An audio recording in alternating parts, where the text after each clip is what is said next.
Ned Ben umukundira iki? Mukunda ni umusitari, ni umusore uteye neza, w'amatuza, w'amaboko, umva wa favure, mbega ndamwemera bya hatari.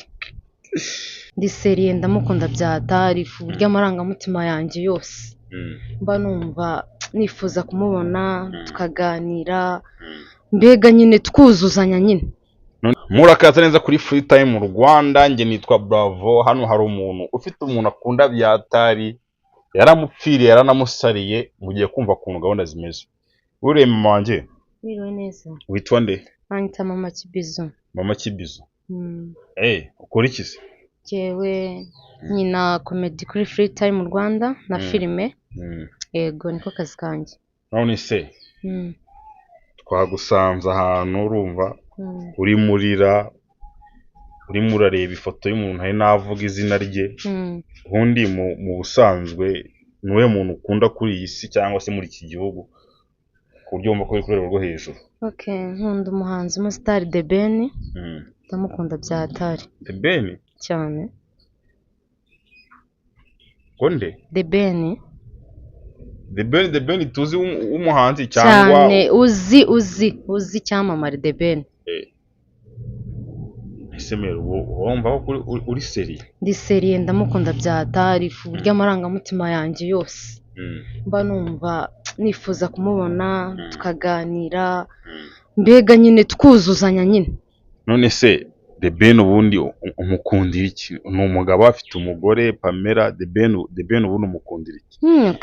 Byo ntabwo byabuze umuntu gukunda undi ngo nuko afite umugore cyangwa ngo nuko ari kumwe n'undi muntu. Amarangamutima y'umuntu aho agiye naho nyine ndamukunda. Yego. Ned Ben umukundira iki? Mukunda ni umusitari, ni umusore uteye neza, w'amatuza, w'amaboko, umva wa favure, mbega ndamwemera bya hatari. Guys, muraye mwumva abantu tudafite agatuza nitugira akaboko ubwanwa wapi, nyene nuko mba nabwogoshejeje ubwo turakuraho. Nese nk'ubu Pamela aramutse ari kukumva byagenda gute ko mwazaserera ku mugabo we? Nta ribi.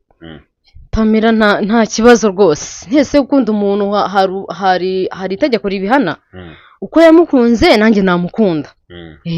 Mbese The Ben atangiye kumukunda ryari? Kera cyane nyine nuko nta mahirwe nigeze ngira yo guhura nawe cyangwa nyine ngo tube twaganira, ariko namukunze kera. Nakunze ibihangano bye, nakunze imigendere ye, nakunze imiterere ye, ndamwemera bya hatari. Niki kintu wifuza kuri The Ben noneho ngubu uvuze ati wenda ngize amahirwe yo guhura nawe cyangwa se ngize amahirwe yo kuvugana nawe, niki kintu wamusaba? The Ben namusaba ko angiriye neza, niko nabivuga. Ndifuza guhura nawe nkaganira nawe, mbega ni n'akazi nkora nkaba nifuza ko bishobotse yananzamura akanezanya imbere. Yagutera inkunga? Kantera inkunga, mbega nkazamuka muri filime nkina, muri komedi nkina. Yego. Mami, ko numva ibintu byawe bitoroshye. Niyo mpamvu bitoroshye? Ari abantu baba bahanitse cyane, bari ku rwego rwo hejuru cyane. Biriya nabirenze birimo. Umuntu yifuza umuntu abonetse babonana. None se waza kakunda gukora ibitaramo byinshi, umunsi umwe azajya mu gitaramo cyenda nko muri arena, yaba ari kuri stage ukahita umutungura, ukahita uzamuka, ukahita umuhobera cyangwa se ukamuyambira? Ndifuza kumubona turi twenyine, amarangamutima yanjye nkarira nkayashyira hanze nkabimwereka ko mukunda. Ibyo byo kuri stage wapi, kuko kuri stage ajyaho buri munsi. Ngagira ikintu ubwira abanyarwanda rero baguteza amatwi na The Ben bari kukumva birashoboka, cyangwa se n'abandi ashobora kuzabimwumvisha, gira ikintu ubwira abakunzi bawe. Abakunzi banjye rero nka mama Kibizo, nabifuriza kuba mwajya munkurikirana igihe kinini kuri Free Time mu Rwanda. N'umuntu wese waba yashobora guhura na The Ben cyangwa bakabonana, yamubwira ko mama Kibizo amukunda cyane kandi yifuza ko bahura.